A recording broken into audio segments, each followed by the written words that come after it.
The date is December 12, 1989. The atmosphere inside the Nashville Municipal Auditorium crackles with primal energy, thick with anticipation for the main event of the no-holds-barred match and movie extravaganza. This wasn't just another wrestling pay-per-view, it was a cinematic crossover, blurring the lines between fiction and squared-circle reality. On one side stood Hulk Hogan, and on the other, the monstrous figure of Zeus. From the moment Tiny Lister burst onto the scene, his wild, unblinking eyes and menacing scowl seared themselves into the collective consciousness. Zeus wasn't merely playing a character, he was the character, consumed by an almost animalistic fury. There was an undeniable, inherent draw to this ferociously intimidating presence, a genuine sense of dread he instilled in audiences. His physical stature alone made anyone pause, a towering edifice of muscle and rage. Yet, as the bell rang, a stark reality emerged. Zeus, despite his awe-inspiring physique, was not a trained wrestler. His movements were stiff, his offense limited, and his defense, at times, non-existent. The very qualities that made him an imposing visual presence, his raw power and unrefined aggression, also highlighted his profound weaknesses in the ring. The Federation, in their haste to capitalize on no-holds-barred, hyped him relentlessly, but failed to provide the fundamental wrestling education necessary for a long-term career. It was a classic case of prioritizing spectacle over substance, relying solely on movie fame rather than investing in his in-ring development. This oversight would prove fatal. The December 12th match, a tag team contest that aired 2 days after Christmas, would tragically be Zeus's last major outing in the Federation. His limitations were on full, painful display, and the illusion of the unstoppable force began to crack. More critically, the Federation didn't train him to improve his promo skills. Zeus's character was one-dimensional, defined by guttural grunting, primal roars, and unintelligible threats. While initially impactful, this lack of depth quickly became a hindrance. Imagine for a moment a different approach. What if Zeus had been coached to speak lower, more deliberately, his words laced with a chilling, quiet menace? Such a shift could have amplified his intimidation factor exponentially, transforming him from a one-note brute into a genuinely terrifying, calculating monster. Had the Federation cultivated this, teaching him to articulate his rage with a more nuanced, sinister delivery, Zeus could have been a monster heel for years. He possessed the look, the aura, and the initial audience engagement to potentially challenge for the Intercontinental Championship or even the World Championship. Instead, the companies rushed to cash in without a long-term vision, coupled with their failure to nurture his in-ring and creative development, led to the quick collapse of a truly promising gimmick. Zeus was, unequivocally, a wasted opportunity, reduced to a fleeting novelty due to profound lack of foresight and investment. The transition from a cinematic brute to a character born from the depths of a correctional facility was less a transition and more a sudden jolt. In 1992, the Federation introduced Nailz, a genuinely unsettling, groundbreaking character. Nailz wasn't just a bad guy, he was a convicted felon, a former inmate seeking revenge on his former correctional officer, the Big Boss Man.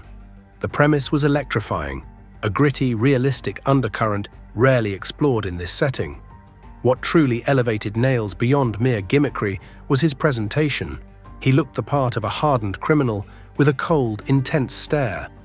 But it was his voice that truly shocked audiences, a deep, guttural growl, almost inhuman in its resonance. Get you in this cage, I'm gonna finish you off once and for all! This vocal distortion made him sound legitimately terrifying, as if his words emanated from a place of pure, unadulterated malice. The audience's reaction was immediate and visceral. They were genuinely disturbed, and his feud with the Big Boss Man was captivating in its intensity and perceived reality. This wasn't just about good versus evil, it was about a deeply personal vendetta, a narrative that resonated with a rawness that was truly innovative for the era. Nailz was being positioned for a significant push, suggesting a massive feud with The Undertaker. The possibilities for this character seemed limitless. He possessed a unique blend of legitimate menace and a compelling backstory that could sustain him for years as a top-tier heel. The character was almost too real, too intense for the typical Federation machine, and perhaps that was part of its undoing. Then, almost as quickly as he arrived, Nailz vanished. The reason for his abrupt disappearance became a piece of wrestling lore, a severe backstage conflict with Vince McMahon himself. While details remain contentious, the widely accepted narrative involves a physical altercation. If Wacholtz indeed assaulted McMahon, his termination was understandable. However, the tragedy lies in the absolute waste of a brilliant character. It begs the question of whether the situation could have been handled differently, preventing such an explosive and career-ending confrontation. Backstage power struggles ended what could have been a groundbreaking run. Whatever the reason, or whoever was ultimately at fault, it doesn't change the undeniable fact that the Nailz gimmick, with its terrifying authenticity and immense potential, was utterly wasted, cut short by circumstances external to its undeniable in-ring and character impact. From the gritty realism of a prison convict, the landscape shifted dramatically, embracing the supernatural and the macabre. The arrival of Papa Shango in 1992 brought with it an entirely different kind of intimidation. Portrayed by Charles Wright, Papa Shango was a voodoo practitioner, a master of dark magic and unsettling rituals.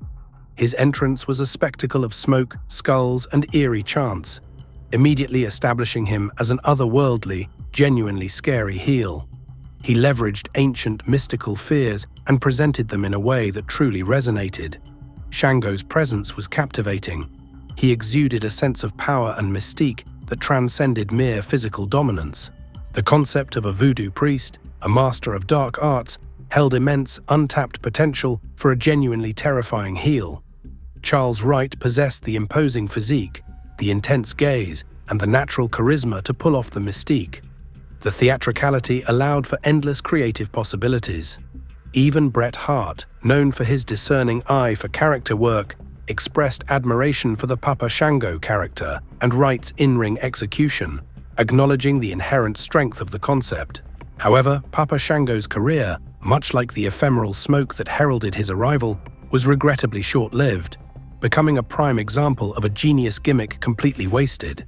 Despite its compelling foundational concept, the execution was tragically flawed, quickly drawing the ire of both critics and segments of the fanbase, ultimately voted the worst gimmick and the most embarrassing wrestler in the prestigious Wrestling Observer Newsletter Awards for 1992.